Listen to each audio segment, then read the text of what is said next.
Life at its simplest doesn't have eyes or ears, it can't dodge or think or even watch videos about life at its simplest.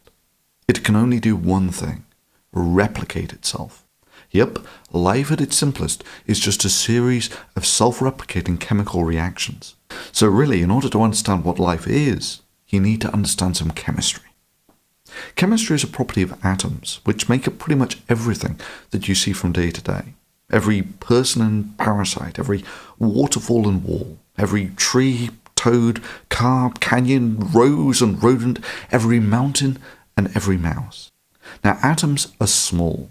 Really, really small. I mean, just to put it into perspective, you would need to magnify this glass by a factor of about 1 billion before you'd be able to see the atoms.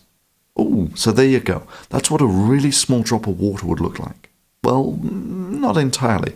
You see, your eyes can only see in wavelengths that are about 100 times bigger than this drop, which means the wavelength of light that your eyes are capable of seeing is incapable of resolving objects that are this small, which means that it's physically impossible for you to actually see something this small. This is just a molecular dynamics simulation built on a lot of scientific research to help the visualization of the very small. So let's go back to the invisible with this atom, say for instance like an oxygen atom in water. Now, within this atom you have a nucleus, a very small nucleus, give or take 10,000 times smaller than the actual atom itself, which contains all of the positive charge and essentially all of the mass. Now, electrons are negatively charged, almost massless and very wavy particles, so when they electrostatically stick to the nucleus, they mostly do it in these stable wavy forms that we call orbitals.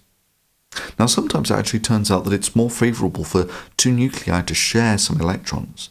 That is, there is more favourable interactions between the two nuclei and their combined electrons than there is repulsion between the electrons of the two atoms and the repulsion of both of the nuclei. And when this happens, the configuration of two or more atoms stuck together in a stable form we call a molecule. Now, these configurations, for simplicity, are typically represented as a line of some sort, or another way in which we have a rough representation of the envelope of the electron density. Now, all chemistry is basically the nature of which atoms stick together, and given the different amount of positive charge the nuclei can have, and the different number of electrons that they can hold, this leads to an absolutely bewildering array of molecules. Now, the universe is absolutely replete with chemistry of all sorts. However, life is a rather interesting subsection of it, in that the molecules can create replicas of themselves. And that's it, that's life at its simplest. Unless it would turn out, after 4.5 billion years of hard competition, we have no simple life left on Earth. It's just a property of self-replicating systems in an environment with limited resources, both in terms of material and energy flux. That in such circumstances, systems that replicate themselves more efficiently become more preponderous.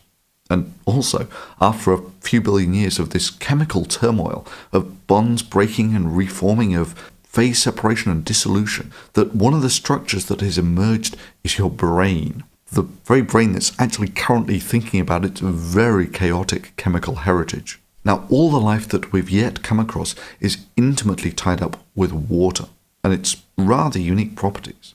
Now, water is an exceptionally common molecule as a consequence of it being made up of the first and third most common elements in the universe. It's a very small molecule, one of the smallest, and it's very polar, which means that the electrons are rather unevenly distributed, leading to relatively positive and relatively negative portions of the molecule, and this leads to one of the most important properties of water with respect to life. I mean, let me just highlight this with an example. You see, liquids typically boil according to their molecular weight. So, butane, for instance, is a fairly reasonable gas, while octane, ironically in America called gas, has about twice the molecular weight, and is a fairly reasonable liquid at room temperature. So, as expected, methane, which is about 1/4 of the molecular weight of butane, is a very good gas at room temperature and boils at about 170 degrees Celsius below freezing. However, water has almost exactly the same mass as methane, yet it boils almost 300 degrees Celsius above it.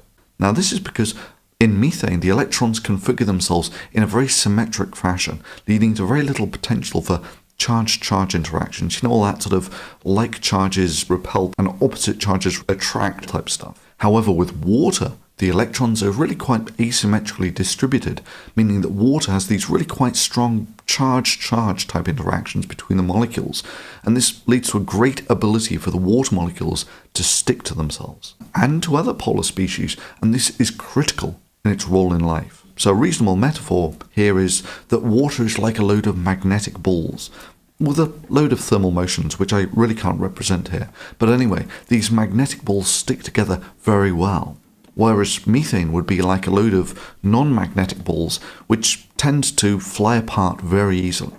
So when I get something else that's really quite polar, say for instance like alcohol, and inject it into water, it's like throwing a different sized magnetic ball into the mix, and as you would expect, it mixes up wonderfully and they all stick together very well.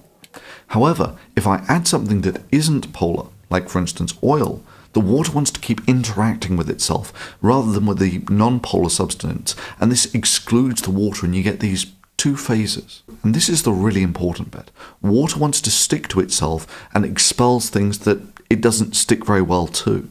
And yeah, this is what's going on at a molecular level when you get something like alcohol and water mixing very well, and yet you get things like oil and water not mixing at all.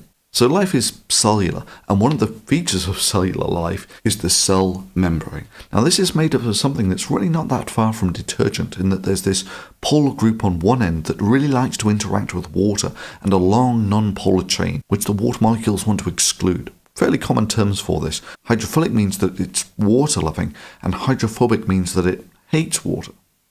So these detergent molecules, commonly called lipids, spontaneously arrange themselves into these bilayers, make up the cell membranes of every cell in your body. But that only gets you an inside and an outside to the cell. The business end of things is the interplay between mostly two types of molecule, essentially DNA and proteins. Now, DNA basically holds the sequence to make the proteins, including the proteins that actually facilitate the replication and repair of DNA. And it's the proteins that do most of the stuff that regulate what happens in life. And like with the cell wall, both of these systems are mediated by their interaction with water. That is, there are hydrophilic bits that it's more energetically favorable for the molecule to keep in contact with the water, and hydrophobic bits, which is more favorable for the molecules to keep out of contact with water. And then finally, of course, the system is energetically kept ticking over by a horde of smaller molecules and ions. Now that's a real simple breakdown of life. However, the details are a little bit more complicated, and this is mostly what my research entails. So I'm mostly focused on the proteins, and particularly how they fold. And that's where I'm going to pick up the story in part 2.